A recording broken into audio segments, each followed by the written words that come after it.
Bismillahirrahmanirrahim. Assalamualaikum warahmatullahi wabarakatuh. Pemirsa yang budiman, alhamdulillah, segala puji bagi Allah, Tuhan pencipta alam, yang telah memberi kita nikmat iman, nikmat Islam, nikmat waktu luang, nikmat kesehatan, sehingga kita dapat beraktivitas seperti biasa sampai dengan hari ini. Sholawat serta salam selalu kita haturkan kepada junjungan kita, manusia terbaik, manusia mulia, uswatun hasanah, Nabi Muhammad Rasulullah Sallallahu Alaihi Wasallam. Allah menciptakan bumi ini beserta isinya. Ada manusia, binatang, tumbuhan, lautan, dan segala aktivitas di dalamnya.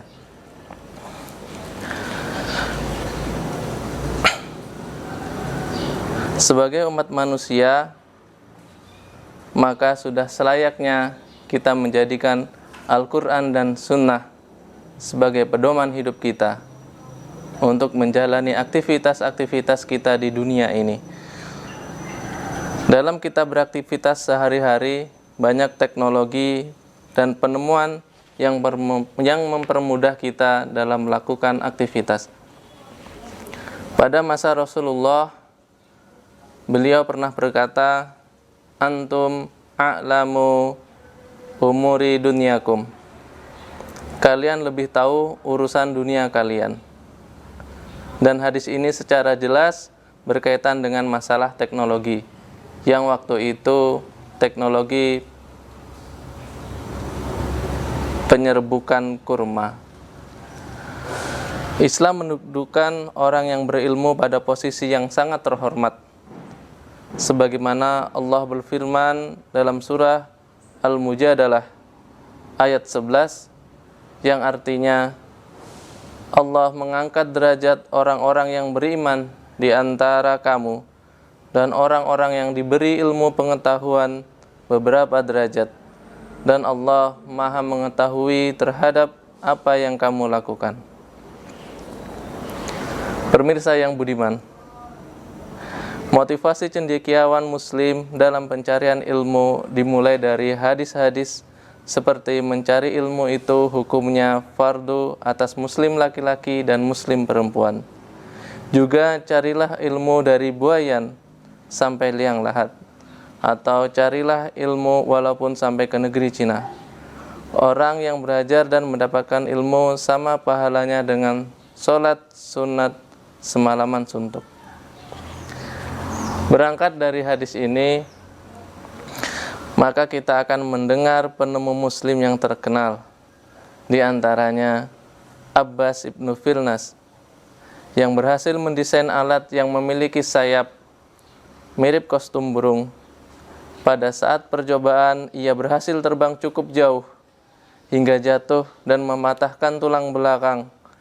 Dari situ menjadi cikal bakal terciptanya pesawat terbang yang mempermudah kita pergi ke tempat yang jauh dalam waktu yang singkat. Juga Al-Khwarizmi, dia penemu salah satu cabang ilmu matematika. Kalau kita pernah belajar matematika pasti kenal algoritma. Algoritma diambil dari namanya. Jabir ibnu Hayyan, yang ahli kimia, utamanya pada bahan metal, non-metal, dan penguraian zat kimia.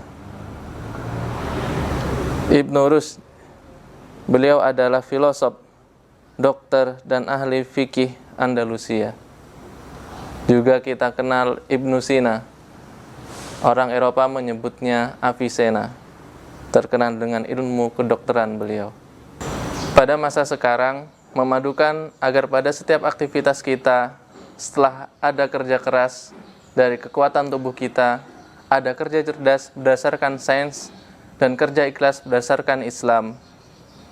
Dalam dunia pendidikan, yang biasanya akan dikembangkan pada seorang anak didik adalah oleh fikirnya, sikapnya, dan life skillnya. Disinilah perlu penelaan yang mendalam agar di setiap aspek ada muatan sains dan Islam secara sinergi. Bahkan lebih jauh lagi, beberapa mata pelajaran bisa dipadukan sehingga tercipta suatu fokus yang berguna secara praktis. Sebagai contoh, mengajarkan masalah air, kita bisa membahas melalui dari soal siklus air, yaitu pelajaran IPA atau fisika, agar terkesan bahasan bisa dilakukan di tepi kolam atau sungai. Di situ sekaligus ada pengetahuan tentang IPS atau geografi. Kemudian bagaimana manusia berbagi air, matematika. Lalu bagaimana hukum-hukum Islam yang berkait dengan air, seperti taharah atau hadis manusia berserikat dalam air, api, dan padang gembalaan. Dan terakhir, siswa diminta membuat karangan tentang bagaimana menjaga sumber daya air terkait pelajaran bahasa Indonesia atau bahasa Inggris. Contoh lain mengajarkan masalah tuas. Tuas atau pengukit umumnya diberikan dalam pelajaran fisika atau IPA. Kita coba melakukannya di tukang beras yang punya timbangan, sekaligus mengenalkan pasar, IPS. Lalu anak-anak diminta menghitung berapa rupiah yang dibayarkan bila yang dijual 10 kilo beras, 2 kilo gula pasir, matematika. Lalu diberikan hukum-hukum Islam tentang larangan mengurangi timbangan. Dan terakhir, buat karangan tentang bagaimana agar pasar tampak rapi dan nyaman. Dalam cakupan yang lebih mikro, kita bisa pula memasukkan motivasi Islam ke dalam semua kajian sains.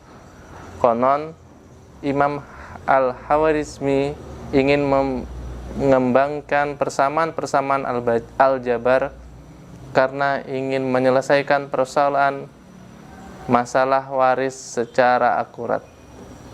Seorang pendidik muslim dapat membuat contoh-contoh yang amat relevan dengan sisi peran murid sebagai siswa atau siswi muslim. Misalnya untuk matematika, geometri, bisa dibuatkan contoh untuk menghitung tinggi masjid atau luas areal yang diperlukan untuk membangun masjid.